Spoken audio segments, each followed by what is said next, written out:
Hey everybody, this is Adam again. If you haven't been following my videos, I'm actually going for a vertical sleeve gastrectomy if it ever gets here. And I am probably about halfway there, depending on how you look at it. The status is that all I have left to do is the psych evaluation and got to see the dietitian one more time, see the exercise specialist one more time. And really all I got to do is poke my head in there and say, hey, dietitian, I've been doing the same stuff I did last 2 times. Tell the exercise specialist, doing good, still exercising, yada, yada. Last time, and I don't know if I put this in my other video or not. I don't remember. That's okay. It's worth repeating. But I actually lost, let's see, about 5.8 pounds the last doctor visit, which was good. And then about 4 or something before that, so almost total 10 pounds. You know, no big surprise. Like we all know, if we were on supervised visits, we could lose the weight. You know, if we started any of these little goofy diets, we could lose 10 pounds. Nothing shocking. It's all about keeping it off, and obviously that's an issue, which is why we're going for the surgery. So my psychiatrist appointment is August 21st. Now, I talked to as a gal that, well, she's the office manager for the surgical services, the place where I'm going to get this done at. And I asked her, I said, my boss at work is kind of wanting to know, when's the surgery, because I'm planning on taking 2 or 3 weeks off, just depends on how I feel. And she's kind of wanting to get an idea, and I can't give that to her. I can't say, hey, it's even such and such time. I can give her this big time frame. But I said, let me know how, in your experience, how long has it taken to get how long has it taken to get the insurance to okay it, put it through. Basically, from the time I get all my stuff sent in to the time of surgery, how long is it going to take? Well, she couldn't tell me exactly how long it's going to take. Obviously, I knew that. But she said that in the recent past, that the insurance that we go through usually takes 30 to 45 days. It's taken that long before. Obviously, it could be quicker. It could be a week or two. She was saying that she doesn't think I should shoot for anything sooner than October. That's a little disappointing. We all want to get it done and get going on it as soon as we can. But I gotta have patience. At least the process is going. I still remember back, I think it was March or April when I was contemplating this, and I actually started off thinking about doing the band, which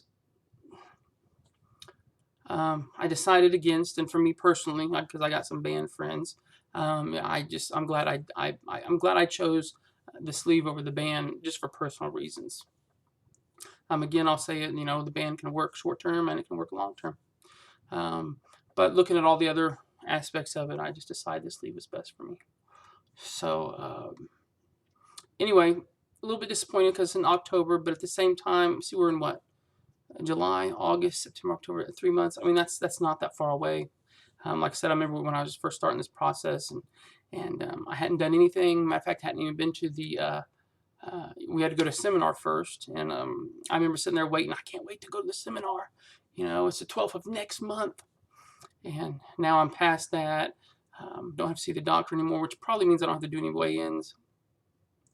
But I've still been doing good on my diet. Even for, well, what I do is I'm eating good, and I go to the Walmart and I get this bag of vegetables. And every day I'll take this little cup, Ziploc cup, and I'll put 1 Florida broccoli, 1 Florida cauliflower, and a carrot, a little baby carrot or 2 in there, and I'll squirt a little bit of ranch dressing, and I'll take that to work, and that's what I'll eat for a snack. And then I'll do South Beach meal bars for a snack if I have any. They're not cheap.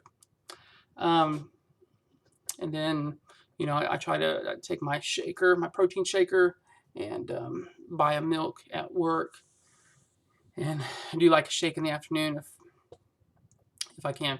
Clothes have been fitting a little looser, which is nice, to go along with the 10-pound loss, which is great. I try to put on some of my smaller shirts today, and I'm just not there. You know, it's 10 pounds. I'm just not there yet, which is okay, but I know I'm getting closer. I have a lot of clothes. I have clothes that I bought or my wife bought me as I was gaining weight. And by the time she bought them, I'm like, oh, snug. I can't wear it. So I hung it up. And I got some nice looking work clothes, some nice looking just around the house clothes. I've got nice pants and stuff like that. And on a side note, I haven't been able to wear jeans for 5, 6, 7 years. They just fall off my rump. So I'm looking forward to kind of getting back to where I can wear those. But my point is that when I do start losing this weight, see, I got clothes to, well, I guess you'd say lose into. You couldn't say grow into, but clothes that I could lose into.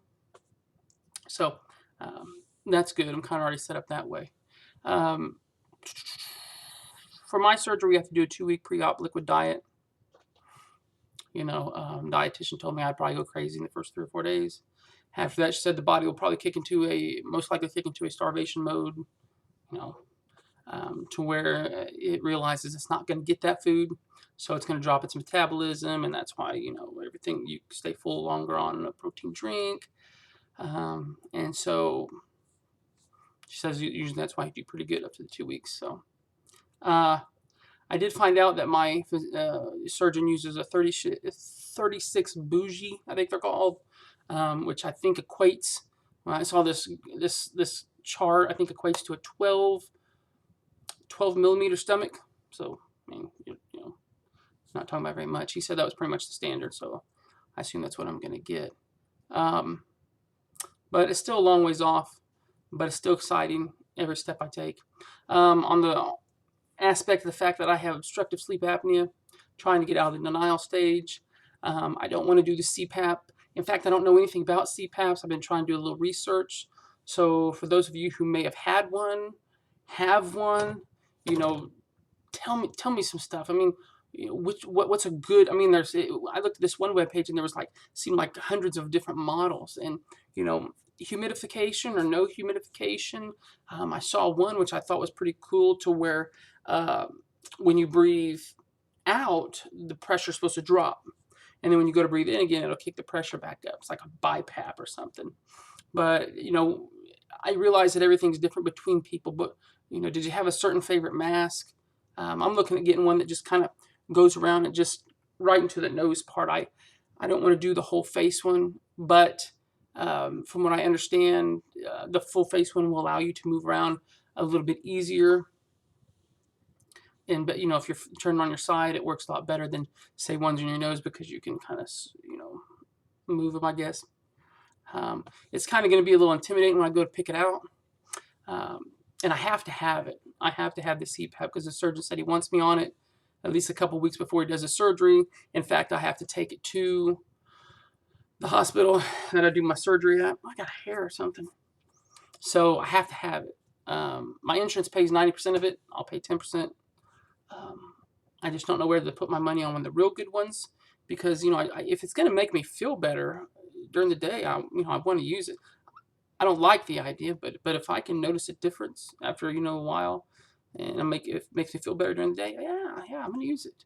So, but it's going to be intimidating going to buy this thing, because there just seems like so many different models, so many different types of masks. So I got to figure out what's what. I guess that's my homework, you know, find out all about the old CPAP, what's good, what's not. You know, have you had any issues with the humidification one? You know, get some leaking out of it or whatever. You know, I don't want it to go down the hose and drown me during the night or something. But that's just about it as far as my update. So we're talking about maybe October for the surgery. I have a doctor's appointment next Thursday to get the CPAP order. Then I got to go get it, buy it. Then I got to get used to it. I'm thinking about, you know, the first night or two, just putting it on for a couple hours and then taking it off the rest of the night. And then gradually keep it on a little bit longer. Seems like a fair way to do it. I don't know. Trial and error, I guess. So we'll go to the shout outs here. Always my buddy Amin, you know, still doing good, man. And yeah, put out some more videos, man. Tell tell us a little more stuff about you or something. You know, you said you're doing engineer, you know, but what do you do? You know, I appreciate the Facebook posts. You've been keeping it real good on that, and so try to follow you on that. As a lot more information coming out there than in the videos. You know, got a lot more. Seems like day-to-day routine, which is cool. So good luck to you. And then Gloria had her surgery. Gloria didn't look like he was enjoying it so well the first couple of days, which is to be expected. Best of luck to you. Been praying for you. Wish you the best there. Now's the exciting part. You know, the next videos are going to come out, and you're just going to get thinner and thinner. And that's going to be awesome. Who else had a Fat King's Phil? I don't even know that he watches my channel. That's okay. But if you do, Phil, I see you had surgery. Good luck to you on that too. Seems like you were doing pretty good. Maybe had a rough night there. I'll try to learn from your misery, buddy, if I can say that. And things not to do. Don't push too quick. But I'm kind of under insurance. I think you said you were self-pay. So I think the insurance requires that I stay there a night or two. I'm not sure. But by God, I'm going to stay there until I'm ready to go. Because I can get my pain medications. You know, it's like, you know, hey, give me some pain medicine. You know, stick it in here, whatever they got to do. Until I'm ready to go. And I'm take off work as long as I can. Until I'm ready to go, or until we just can't afford it anymore. So, hey to everybody else out there. Can't think of all the usernames and stuff like that. But good luck to everybody on either getting to their surgery or on their weeks following the surgery. So, I think about nailed it, to be honest. It's good to be back on my good webcam. Started using the phone. The phone's okay, but usually my house is, you know, I got 5 kids total. One's a newborn, and so usually it's just running around. People run around, and it's hard to make a quiet video. And I noticed my last one, the webcam just had all this whole shaking stuff going on, and I got dizzy just trying to watch it. So I apologize to those of you, and appreciate those of you that hung in there and watched it with all that seasickness stuff happening. So.